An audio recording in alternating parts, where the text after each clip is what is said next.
پتھروں کو خدا بنا لیا. اور وہ دو وجوہات بہت خوبصورتی سے اس کتاب میں ڈسکس کرتے ہیں عرفان الحق صاحب. وہ کیا ہیں؟ ایک وجہ انہوں نے بتائی خوف, ایک وجہ انہوں نے بتائی لالچ. آپ دیکھیں کہ یہ جو دو ایموشنز ہیں, یہ جو دو ایموشنل فیلنگز ہیں, کہ یا کسی چیز کا خوف, کس چیز کا خوف؟ دیکھیے کوئی پرابلم آ گئی, اس کا خوف کہ یہ پرابلم کو میں نے سالو کرنا ہے, نہ سالو کیا تو میرا کیا بنے گا. ٹھیک ہے, پھر لوگ پینک ہو کے ایسی ایسی چیزیں کرتے ہیں. ایون ہماری سوسائٹی میں آپ مثالیں دیکھ لیں, ٹھیک ہے نا, لوگوں کی زندگی میں کوئی چھوٹی سی آزمائش آ جائے. مثال کے طور پہ ہمارے ہاں بڑا یہ کامن ہے کہ عورتیں کہتی ہیں اکثر کہ فلانے نے بندش کروا دی, رشتہ ہو رہا تھا لیکن اس کے بعد رشتہ جو ہے وہ رک گیا. یا مرد کہتے ہیں کہ ہماری جاب لگ رہی تھی لیکن جاب اچانک سے چلی گئی تو لہٰذا کسی نے بندش کروا دی, کسی نے جادو کروا دیا. دیکھیں جادو حقیقت ہے, لیکن یہ سوچنا کہ کوئی ایک غلیظ جادوگر جو شریعت پہ تو بالکل بھی عمل نہیں کر رہا, بلکہ ظاہر ہے جادو کرنا تو ویسے ہی کفر ہے, وہ کیا اللہ سبحانہ و تعالیٰ سے زیادہ طاقتور ہے کہ وہ بندش کر کے کسی چیز کو روک سکتا ہے؟ ٹھیک ہے, تو ہمارے عقیدوں میں چھوٹے چھوٹے مسائل ہیں جس کی وجہ سے توحید میں خلل آتا ہے. انسان سے اتنا زیادہ ڈرنا, انسان کو رزق من جانب سمجھنا, ٹھیک ہے, انسان کا اتنا روب ہم پہ طاری ہو جانا کہ ہم ایک بندے کو خدا سمجھنے لگیں, یہ انسان کی ڈگنیٹی کو زیب ہی نہیں دیتا.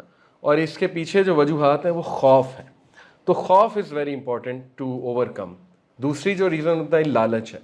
دیکھیے بہت سے لوگ جو ہے وہ دین کو تبدیل لالچ کی بیسس پہ کر دیتے ہیں. جیسے تھرو آؤٹ ہسٹری دیکھا گیا, پولیٹیشینز نے کچھ لالچ دی, مے بی کسی امیر طبقے نے لالچ دی, ٹھیک ہے, کہ دین میں یہ چینج کر دو, وہ کر دو. تو بنی اسرائیل نے یہی کیا نا, آپ نے دیکھا ہے, اپنے دین کی شکل ہی بگاڑ دی. پھر کرسچینٹی کس طرح سے ڈسٹارٹ ہوئی ہے, آپ کو پتہ ہے ٹرینٹی کا کنسیپٹ جو ہے کہ 3 in 1 ٹرینٹی سمجھتے ہیں نا آپ, father son and holy ghost, وہ کنسیپٹ آیا ہی 300 سال بعد ہے. اس سے پہلے تو ون گاڈ کا کنسیپٹ تھا کرسچینٹی میں بھی. ایون سینٹ کانسٹنٹائن جو تھا اس نے ٹرینٹی کی بات کی تھی, ٹرینٹی کی بات کی بھی تھی, اور ٹرینٹی کو امپلیمنٹ بھی اس نے کرایا تھا 300 سال بعد. اور اس کے پیچھے ریزن کیا تھی؟ پولیٹیکل ریزن تھی.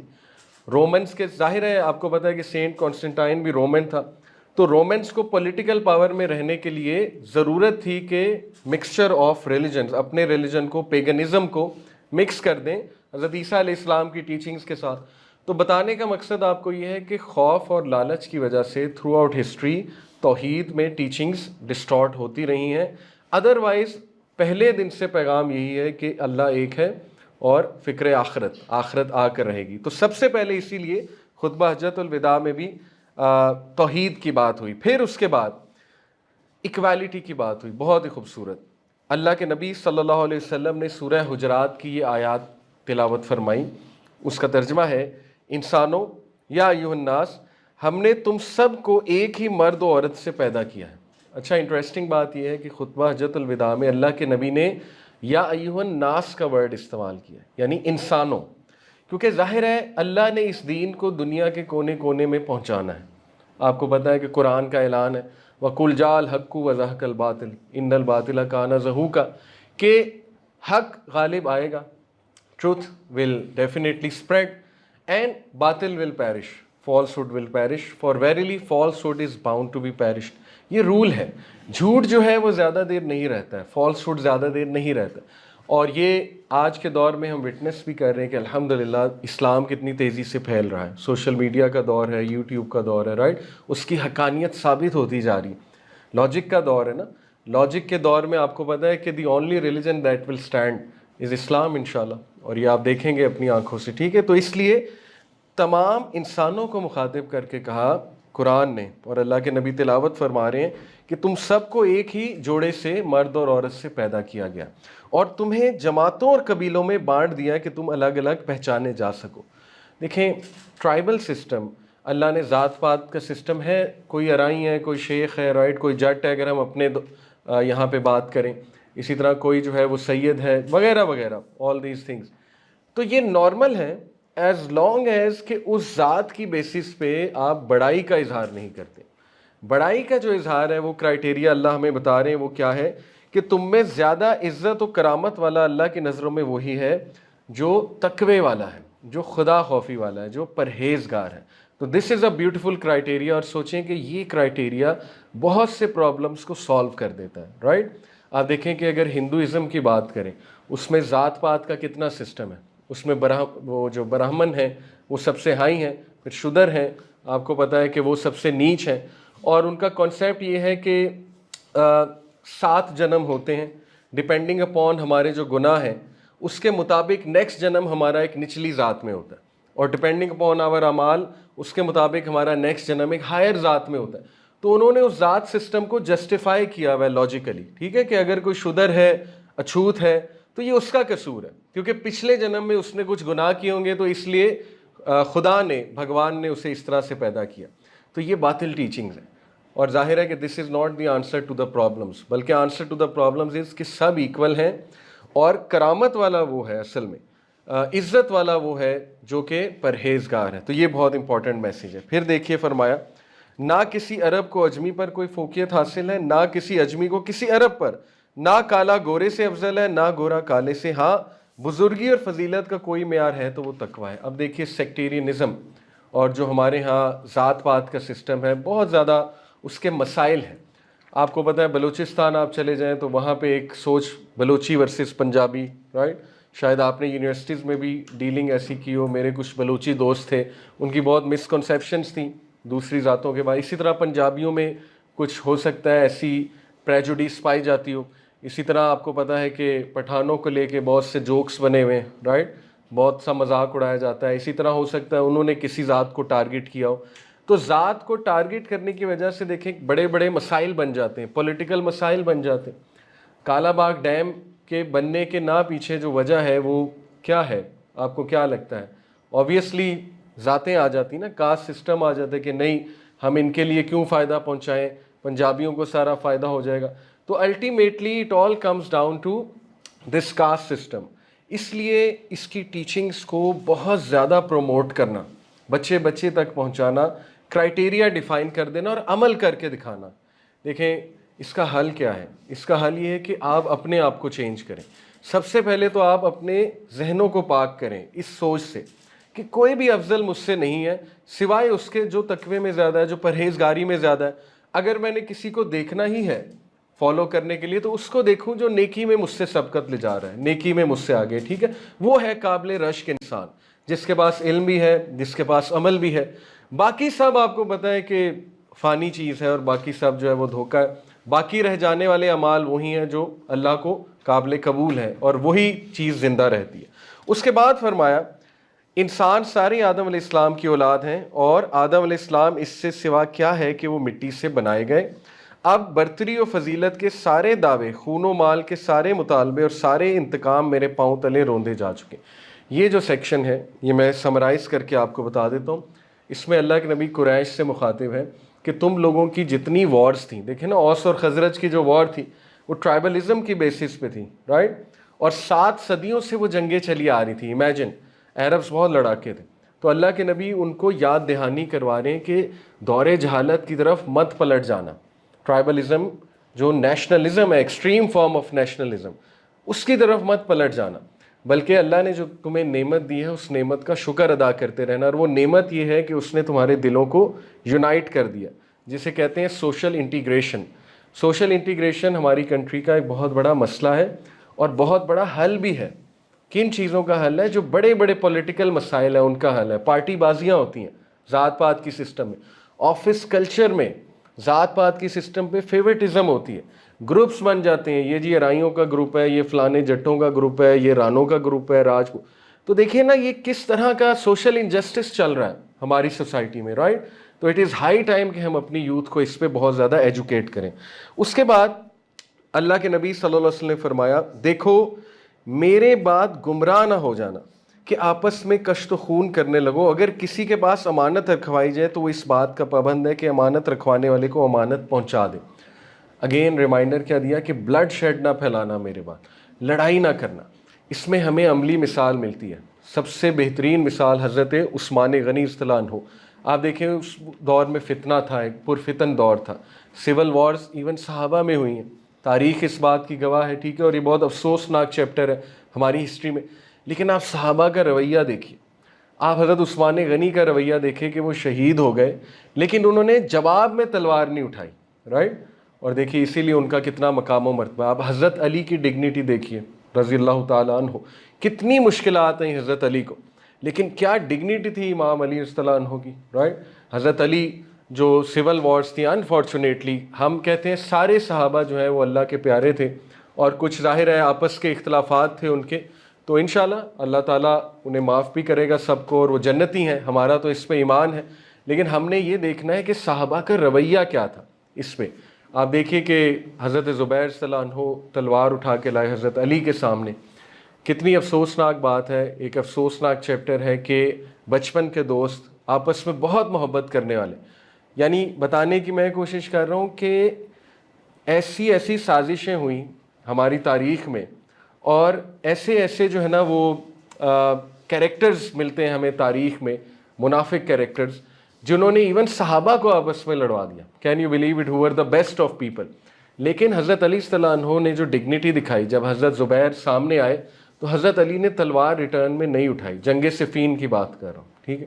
اور حضرت علی مسکرائے، اور حضرت علی صلی اللہ عنہ نے حضرت زبیر کو کہا کہ زبیر، ایک دن ہم رسول اللہ کے ساتھ تھے، انہوں نے آپ کو ایک بات کہی تھی، تو کیا آپ کو بات یاد ہے؟ اب آپ دیکھیں دونوں کا کریکٹر دیکھیں. حضرت زبیر ایک دم خاموش ہو گئے، حالانکہ اس ٹائم آپ کو پتہ ہے بندے کے سر پہ خون سوار ہوتا ہے. خاموش ہو گئے اور سوچنے لگے وہ کیا بات تھی. وہ بات یہ تھی کہ ایک دن اللہ کے نبی صلی اللہ علیہ وسلم کے سامنے حضرت علی اور حضرت زبیر تھے، تو حضرت زبیر سے اللہ کے نبی نے مسکرا کے پوچھا کہ زبیر، ڈو یو لو علی، کیا آپ علی سے محبت کرتے ہیں؟ تو حضرت زبیر نے کہا بالکل کرتا ہوں، یہ تو میرے بچپن کے ساتھی ہیں. تو اللہ کے نبی نے اتنی بڑی بات کر دی، کہا کہ زبیر ایک ٹائم آئے گا آپ علی سے لڑیں گے، علی حق پہ ہوگا اور آپ غلطی پہ ہوں گے. جیسے ہی حضرت زبیر نے بات سنی، یاد کی، ان کے ہاتھ سے تلوار گر گئی حضرت زبیر کی، اور وہ چلے گئے. آپ دیکھیں یہ کیا تربیت تھی. صحابہ بھی انسان تھے. پہلی بات اس سے کیا ثابت ہوتا ہے، وہ بھی انسان تھے، وہ بھی فتنوں کا شکار ہو سکتے تھے اور ہوئے، ہمارے سامنے ہیں، ٹھیک ہے؟ لیکن ان کی تربیت اتنی سالڈ تھی، سوشل انٹیگریشن اتنی سالڈ تھی کہ جب انہیں اللہ رسول کی بات یاد کرائی جاتی تھی، جب انہیں خدا خوفی دلوائی جاتی تھی، تو وہ سب کچھ بھول کے اپنی لڑائیاں ختم کر دیتے تھے. حضرت زبیر بھاگ گئے وہاں سے، اور اس کے بعد وہ واقعہ آگے جاتے ہیں. میں واقعہ آپ کو اس لیے سنا رہا ہوں، اس میں بہت لیسنز ہیں. اس کے بعد حضرت زبیر کو ایک خارجی آپ کو پتا نا ایک فرقہ تھا اس دور میں جنہوں نے ایکچولی میں یہ لڑائی کروائی تھی. تو ایک خارجی تھا شخص، وہ اصل میں ابھی حضرت علی کی سائڈ پہ تھے خارجی، بعد میں حضرت علی کے خلاف بھی ہو گئے آگے جا کے.